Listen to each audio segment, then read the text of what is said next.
सोचो अपने सूरतगढ़ के अंदर विश्व का सबसे बड़ा गो अभ्यारण्य हो। हालांकि इससे पहले आपको पता होगा 2017 के अंदर मध्य प्रदेश के आगरा मालवा जिले के अंदर एशिया का सबसे बड़ा गो अभ्यारण्य शुरू हुआ था। लेकिन बड़े दुर्भाग्य के साथ मात्र 5 साल बाद में 2022 में सरकार को वो गो अभ्यारण्य निजी ट्रस्ट को देना पड़ा सार संभाल के लिए, संचालन के लिए, क्योंकि सरकार ने हाथ खड़े कर दिए थे और ये कहा था कि संचालन नहीं कर पा रही है सरकार। गाय को अपनी राजनीति की केंद्र में रखने वाली भारतीय जनता पार्टी मध्य प्रदेश के अंदर गो अभ्यारण्य को नहीं संभाल पा रही है, हाथ खड़े कर रही है। और राजस्थान का पथमेड़ा ट्रस्ट जो है, वास्तव में सैल्यूट करता हूं पथमेड़ा ट्रस्ट को। पथमेड़ा के अंदर भी एक गो अभ्यारण्य है, लेकिन वो छोटा सा गो अभ्यारण्य है। इस वीडियो के माध्यम से महाशिवरात्रि के मौके पर मैं आपको एक चर्चा आपसे करना चाहता हूं। हमारे गग्गर बाव क्षेत्र के अंदर ये जितने भी डिप्रेशन बने हुए सूरतगढ़ के आसपास, इन डिप्रेशन में लगभग मैं ये कहता हूं 7 से 8 हजार हेक्टेयर जमीन है जो सूरतगढ़ के आसपास है। टोटल तो छोड़ो 30,000 से ऊपर है,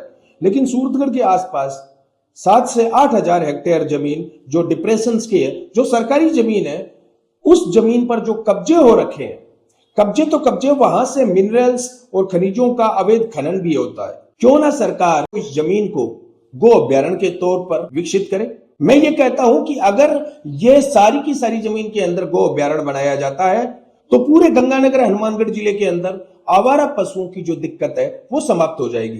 किसानों को बहुत बड़ी राहत मिलेगी, साथ ही साथ हमारे सूरतगढ़ को एक बहुत बड़ी पहचान मिलेगी। विश्व का सबसे बड़ा गो अभ्यारण्य कहलाएगा अगर ये 5,000 हेक्टेयर से ज्यादा की जमीन के अंदर यहाँ पर शुरू होता है।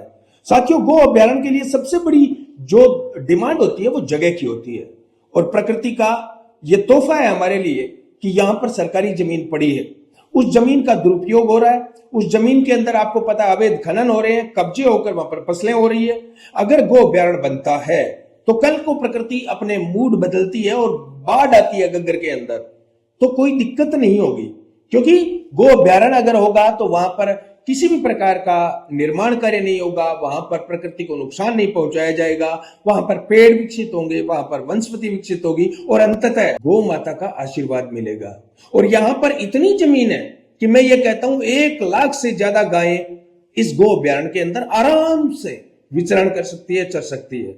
और अगर कैपेसिटी की बात करें तो चाहे तो सरकार यहां पर 5 से 6 लाख गायों को इस अभ्यारण्य के अंदर रखने की व्यवस्था कर सकती है।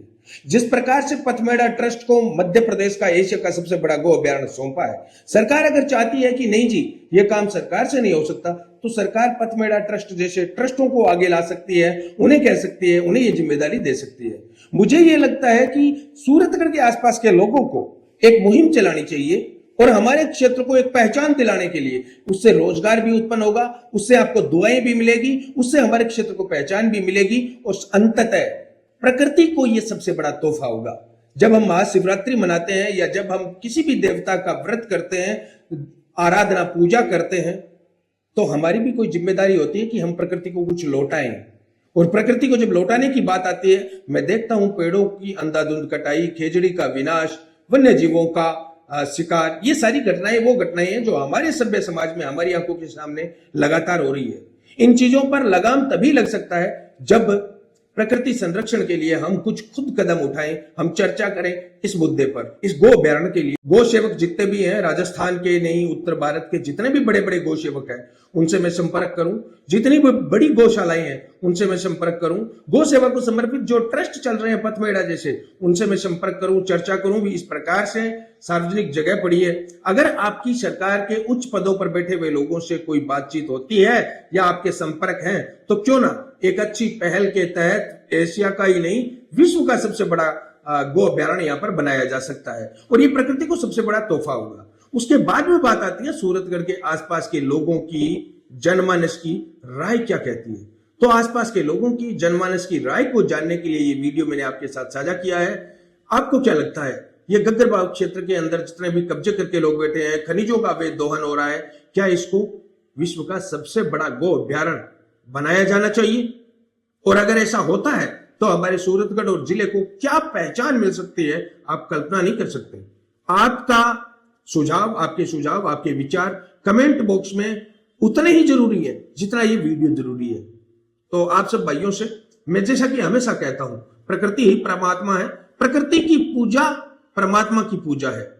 और परमात्मा की एक तरफ आप पूजा कर रहे हैं, महाकुंभ का स्नान कर रहे हैं, दूसरी तरफ आप कब्जे की, सरकारी जमीन की, कब्जे की जमीन पर आप झटके वाले तार लगा रहे हैं, वहां पर गायें मर रही है। हाँ, मैं मानता हूं कि किसानों की आवारा पशुओं से बहुत बड़ी दिक्कत है, आपकी खातिरदारी जमीन है, आप लगा रहे हो तार, ठीक है आप करो, वो भी गलत मानता हूं, लेकिन ठीक है आप करो। लेकिन यार सरकारी जमीन, उस पर भी आप इस प्रकार से झटके वाली मशीन लगा रहे हो। प्रशासन आंख मूंद के बैठा है, उसी गग्गर भाव क्षेत्र के अंदर बीचों बीच से मरबे गायब हो जाते हैं, उनको खातिरदारी मिल जाती है। प्रशासन कर क्या रहा है?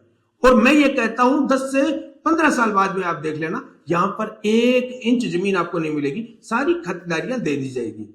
तो ये इतना बड़ा हमारे पास प्राकृतिक संसाधन है, हमारे पास इस प्राकृतिक संसाधन, भूमि संसाधन को हम किस प्रकार से सही दिशा में लगा सकते हैं, बुद्धिजीवी वर्ग से मैं सुझाव अपेक्षित करता हूं।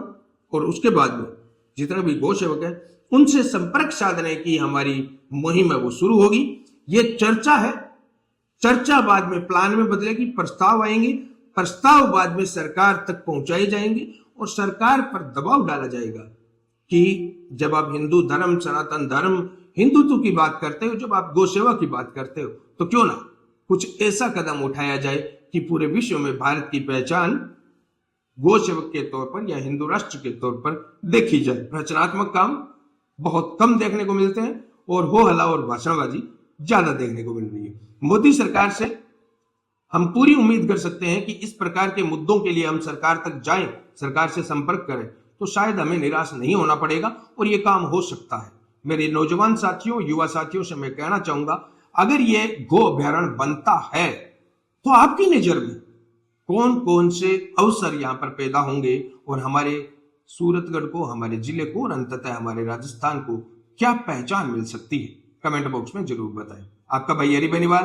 हर हर महादेव।